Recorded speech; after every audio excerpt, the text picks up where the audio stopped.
Attention, cet épisode contient des spoilers sur les 4 saisons de Black Mirror, ainsi que sur des pièces de théâtre du XVIIe siècle. Voilà, vous êtes prévenus. Bonjour à tous et bienvenue dans la chronique de Redek. Cette semaine, on va parler de Black Mirror, de la princesse de Clèves et de Logan Paul. Un cocktail explosif, jubilatoire et dystopique. Générique. Que pensez-vous du livre de poche? Beaucoup de mal. Pourquoi?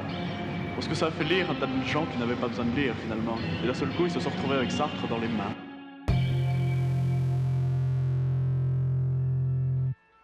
Le problème de Black Mirror, c'est celui du rapport à l'image.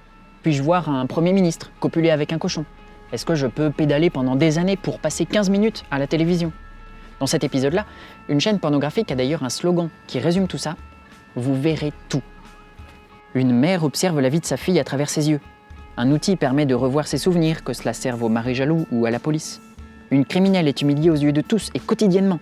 Nous voyons tout, ou en tout cas nous verrons tout. Mais ces questions ne datent pas d'aujourd'hui. Et pour cause, au XVIIe siècle, quand c'était la mode des rubans bariolés et des perruques poudrées, certains se sont demandé s'il fallait vraiment porter son regard sur toute chose. Prenons l'exemple d'un portrait. Est-ce que l'image de l'autre n'est pas l'autre, justement? Ainsi, dans La Princesse de Clèves, le duc de Nemours, le crush du personnage principal, dérobe son portrait pour fantasmer sur elle à loisir alors qu'elle est mariée. Quand la princesse s'en rend compte, elle ne sait comment réagir. Doit-elle confronter le coquin qui, en plus, sait qu'il est rodé?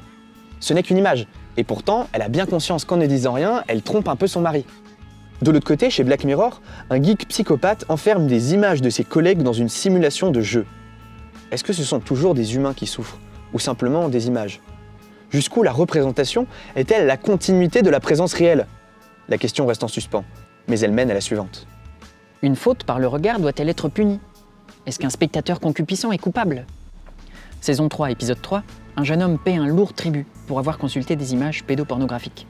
Le regard fautif est châtié. Dans Phèdre de Racine, la belle-mère tombe amoureuse du beau-fils, et son regard concupiscent ne sera lavé que par le suicide de la pécheresse et la mort de l'innocent. Le regard fautif est châtié. On retrouve des parallèles similaires dans l'essentiel des épisodes de Black Mirror qui peuvent se résumer au commandement suivant: attention à ce que vous regardez, car le regard est une action. Une action qui me modifie moi-même et qui touche les autres par le jugement que je porte sur eux, positif ou négatif. Est-ce qu'à force de voir des personnages féminins sans intérêt dans les films, j'assimile le fait que les femmes réelles manquent d'audace? Probablement. Est-ce que la violence des jeux vidéo a un impact sur la gestion de ma propre violence? Peut-être. Est-ce que regarder de la pornographie a un impact sur notre éducation sexuelle? Certainement. Ces questions se posaient déjà au XVIIe siècle, siècle de l'image par excellence. Ce qui est sûr d'abord, ce qu'il faut dire évidemment, c'est qu'en effet, le XVIIe siècle, l'image est extrêmement importante. Alors pourquoi est-elle importante et pourquoi sature-t-elle à peu près tous les champs du savoir, tous les champs politiques, etc. Ça tient en effet à des questions techniques, notamment à la propagation par les sciences de l'observation du visible. Au XVIIe siècle, c'est vraiment le grand siècle où l'étude de la perception est engagée, au point des lentilles, les microscopes, les lunettes, le perfectionnement des miroirs par exemple, enfin bref, tout un tas d'appareils optiques nouveaux qui transforment vraiment le rapport que les hommes ont vis-à-vis du réel. C'est vraiment le moment où les sciences ouvrent des pans entiers, jusque-là restés dans l'invisibilité. Et alors ça tient aussi à d'autres raisons, alors qui tiennent par exemple à la question religieuse, c'est-à-dire que avec la période baroque en particulier, parce que c'est le moment où les jésuites se ressaisissent des images pour essayer de contrecarrer l'influence du protestantisme et puis dans le domaine politique.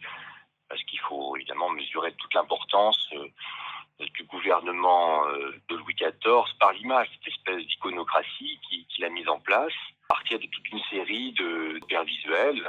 Donc il y a au XVIIe siècle une sorte de grande offensive du visible qui passe en effet par des raisons techniques, religieuses, politiques et certainement aussi des raisons sociales, puisque l'aristocratie, c'est aussi ce milieu social qui baigne dans la visibilité, la représentation de soi, la mise en scène, le culte des apparences.